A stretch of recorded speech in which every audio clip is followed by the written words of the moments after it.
Good morning. Are you Federico Ortiz? Yes, ma'am. And will your client waive the formal reading of the motion and the indictment? He will, Your Honor.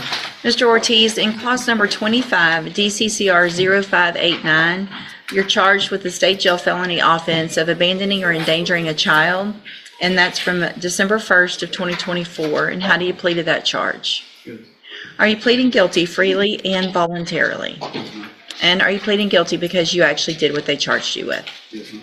In that case, I have here on the tablet some documents that have your signature on them that the state has marked as Exhibit Number 1.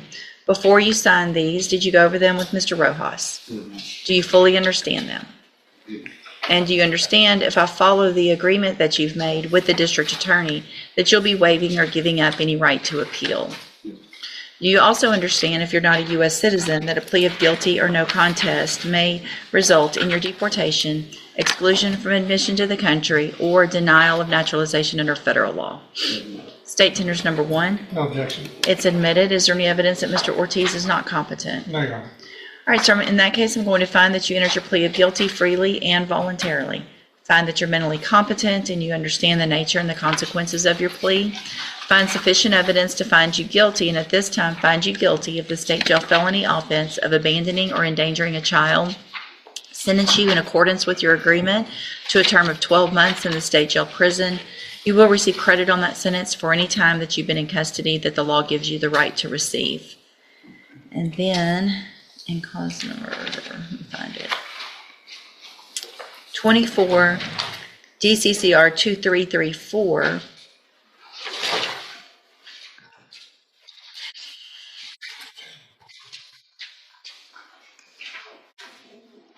I have a motion to revoke your unadjudicated probation.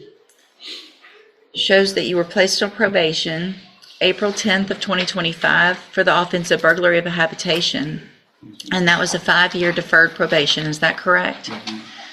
The motion alleges that you violated your probation. Count 1 alleges that you failed to report as directed to the probation department for the months of May and June of 2025, and then also July of 2025. Is that true or not true?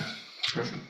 And then count 2 alleges that you failed to provide verification of performing the community services required. Is that true or not true? True. Guys, today we are going to the courthouse where multiple defendants waive formal readings and enter pleas.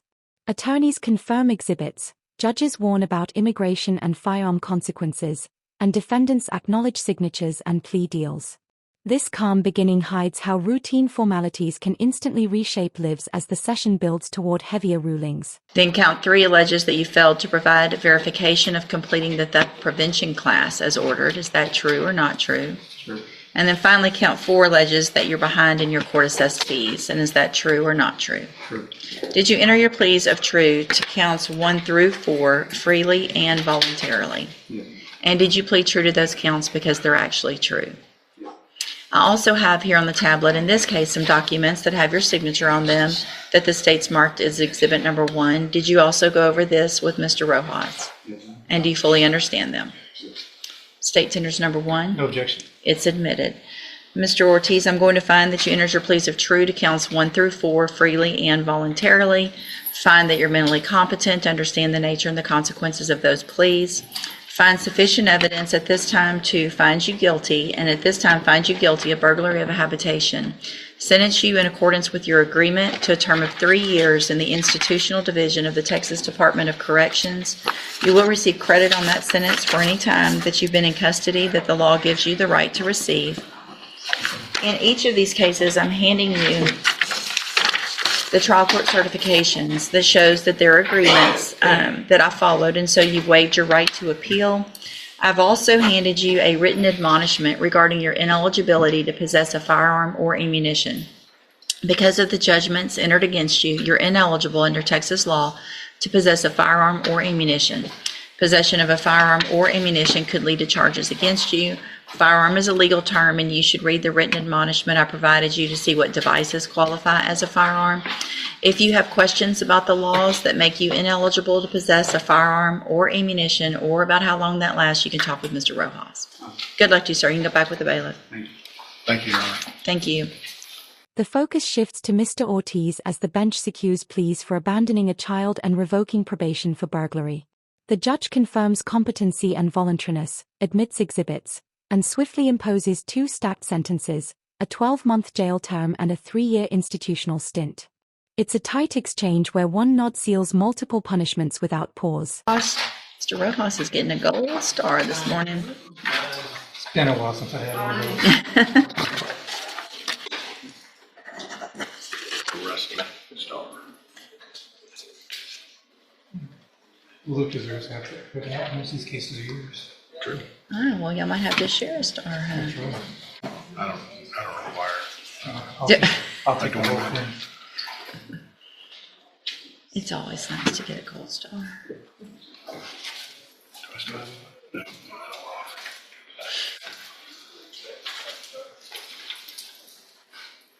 Good morning. Are you Randolph Fines? Yes, ma'am. And will your client waive a formal reading of the indictment? He will, Your Honor. Mr. Fines, in cause number 25 DCCR 1154, the state has elected to proceed on count 1 only, and in that count to the lesser included offense of a Class A misdemeanor, unlawful carrying a weapon, from June 29th of 2025. And how do you plead to that charge? Guilty. And are you pleading guilty freely and voluntarily? Yes, ma'am. And are you pleading guilty because you actually did what they've charged you with? Yes, ma'am. I have here on the tablet some documents that have your signature on them that the state has marked as exhibit number 1. Before you signed these, did you go over them with Mr. Rojas? Yes, ma'am. Do you fully understand that? Yes, ma'am. And do you understand, if I follow the agreement that you've made with the district attorney, that you'll be waiving or giving up any right to appeal? Yes, ma'am. And are you a U.S. citizen? Yes, ma'am. State tenders number 1. No objection. It's admitted. Is there any evidence that Mr. Vines is not competent? No, Your Honor. Next comes Mr. Vines, pleading guilty to unlawful carrying of a weapon and accepting 90 days in county jail. The judge stresses waived appeals and firearm ineligibility, turning a simple plea into a lesson on lasting consequences. Each warning underscores how brief courtroom moments echo far beyond the cell door. All right, sir, I'm going to find that you entered your plea of guilty freely and voluntarily, find that you're mentally competent and understand the nature and the consequences of your plea, find sufficient evidence to find you guilty, and at this time find you guilty of the lesser offense of unlawful carrying a weapon, sentence you in accordance with your agreement to a term of 90 days in the Jefferson County Jail. You will receive credit on that sentence for any time that you've been in custody that the law gives you the right to receive. I feel like this might be one. I don't know all the misdemeanors, but I feel like this is one. Yep. So I'm handing you the trial court certification that shows this was an agreement that I followed, so you've waived your right to appeal. I also handed you a written admonishment regarding your ineligibility to possess a firearm or ammunition. Because of the judgment entered against you, you're ineligible under Texas law to possess a firearm or ammunition. Possession of a firearm or ammunition could lead to charges against you. You obviously know this based on what you're charged with, but I'm required to read it. And now I forgot where I was, but lead to charges against you. If you have any questions about what, you should read the document I provided you. I don't know. I lost it totally. If you have any questions about the laws that make you ineligible to possess a firearm or ammunition, or about how long it lasts, you can talk with Mr. Rojas. Yes, ma'am. You can go back with the Thank you, bailiff. Your Honor. That's what I get for not reading it. I'm reading it in my head. I don't even know where my copy of it is anymore. I've read it. I've said it so many times. But I can't stop in the middle and then restart. That's not good.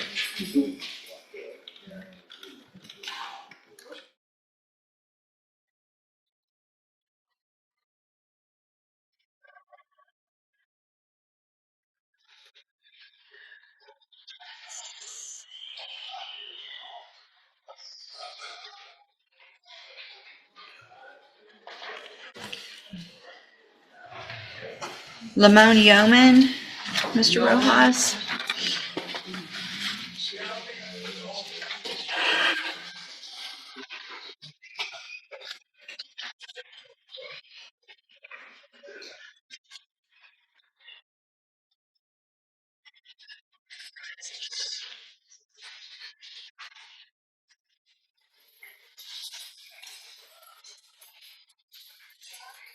Now we watch Mr. Wyman's tangled hearing, amended revocations, mismatched case numbers, and clerks correcting errors mid-session. Allegations of K2 distribution and missed reports complicate the record as the court halts to verify documents. It's a rare glimpse at bureaucracy under pressure, where one misfiled line can shift a man's fate.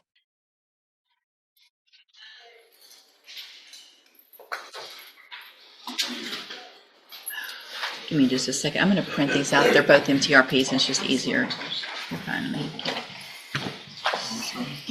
19.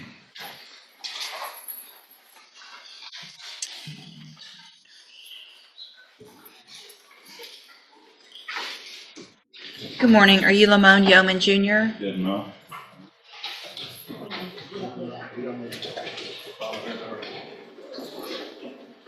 And will your client waive the formal reading of the motion in each case? You will, Your Honor.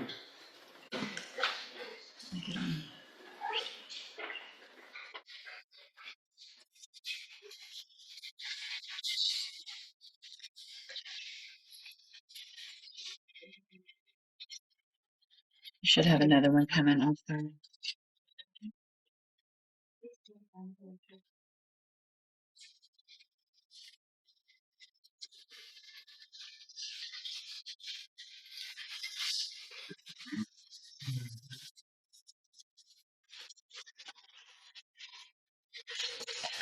Okay. Mr. Yeoman, in cause number 19-32846, I have a first amended motion to revoke your unadjudicated probation. This shows that you were placed on probation November 12th of 2019 for the offense of aggravated assault with a deadly weapon, and that was a 10-year deferred probation. Is that correct? Mm-hmm. And then in cause number 23, DCCR 1556, I have a first amended motion to revoke your community supervision.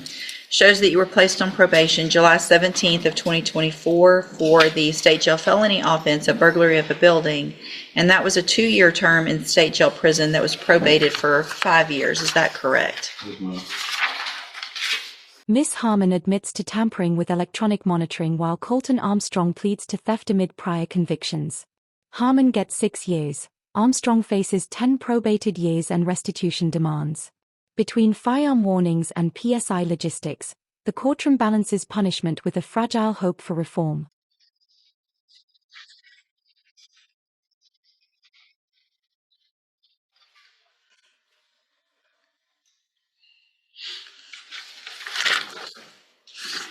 Each of these cases allege that you violated your probation.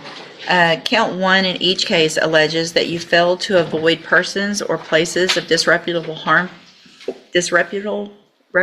or harmful character, and specifically avoid association with any person previously convicted of a crime, or be present at a location where a criminal act is committed, in that you were supplying other residents of the Cheyenne Center with K2 synthetic marijuana. And is that true or not true? It's true. Okay. Count 2 in each case alleges that you failed to report to the probation office as directed April 2nd and April 3rd of 2025. And is that true or not true? True. Count 3 in both cases allege that you possessed a drug, K2, on or about March 30th of 2025 in violation of your order. Is that true or not true? Not true. Not true? Okay. Count 4 alleges that you failed to successfully complete the safety program as directed. Is that true or not true? True. Count 5 in each case alleges that you committed the new offense of possession of a controlled substance, penalty group 1, August 8th of 2025. And is that true or not true? True. Count 6 in each case alleges that you committed the offense of possession of a firearm by a felon, August 8th of 2025. And is that true or not true? Not true. Count 7 in each case alleges that you failed to report to the probation department April 11th, April 21st, April 30th, and May 9th, June 6th, and July 7th of 2025. And is that true or not true? Not true. All right. Did you enter your pleas of true to counts 1, 2, 4, and 5 freely and voluntarily? Yes, ma'am. And did you plead true to those counts because they're actually true? Yes, ma'am. In each of your cases, I have here on the computer some documents that have your signature on them that the state's marked as Exhibit Number 1 Before you signed these, did you go over them with Mr. Rojas? Yes, ma'am. Do you fully understand them? Yes, ma'am. And do you understand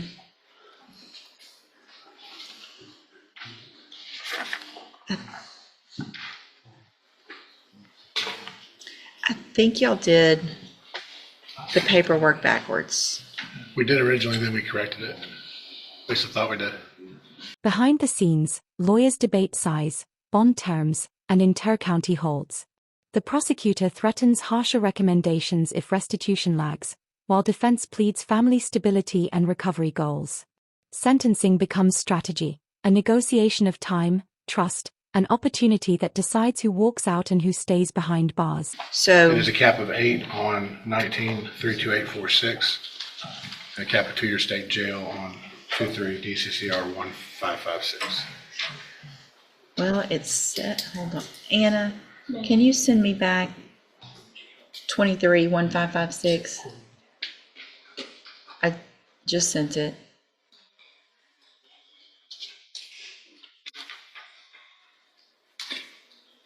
That may be the third degree paperwork. I think you may be right. Yeah. Okay. I think, so 23-1556 is the burglary of a building, Every state. but y'all did TDC paperwork. And the other one, yeah. So those have to be right. So We can read them. I'm going to delete both of those. That's fine, Judge. I'll just hold this. We'll continue the hearing. I'm not going to go back over everything. We'll just go over the paperwork as soon as it comes through. And did y'all do it twice? You We said? did. There was, I got the numbers wrong. We did them. Okay. I'll have to redo them both. Sorry. That's my fault. All right. I'm going to delete both of those. All right. Y'all just go have a seat in the jury box and we'll get that done. Delete that. It started, I was looking and I was like, wait a minute, that's because I thought it was a cap of 2 on the TDC case. I'm like, what? Okay. Yeah, I forgot they were different levels. Luke taught the mistake. I thought they were different levels. That's all Okay. my fault. Do you want to plead Hendricks now, or do you want to do them when we do the other guy? Go ahead and get that one done. And that way I don't keep this over here and get confused for too long, and I'll take care of a couple other things. Let's see.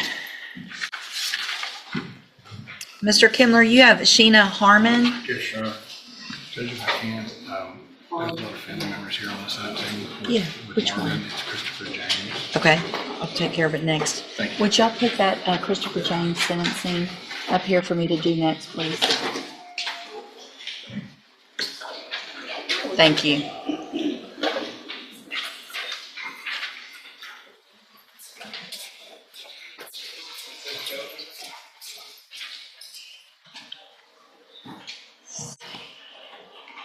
Ms. Malfino on Colton Armstrong with Mr. Kimler. Is it yours? This is Harmon. This is What did Harmon. I- This is Harmon. Oh, that's why never mind. Just testing everyone. Okay. Gosh, I feel like Monday. All right, are you Sheena Harmon? Yes, ma'am. Not Colton Armstrong? Are you sure? Yes, ma'am. Okay. And will your client waive the formal reading of the indictment? So,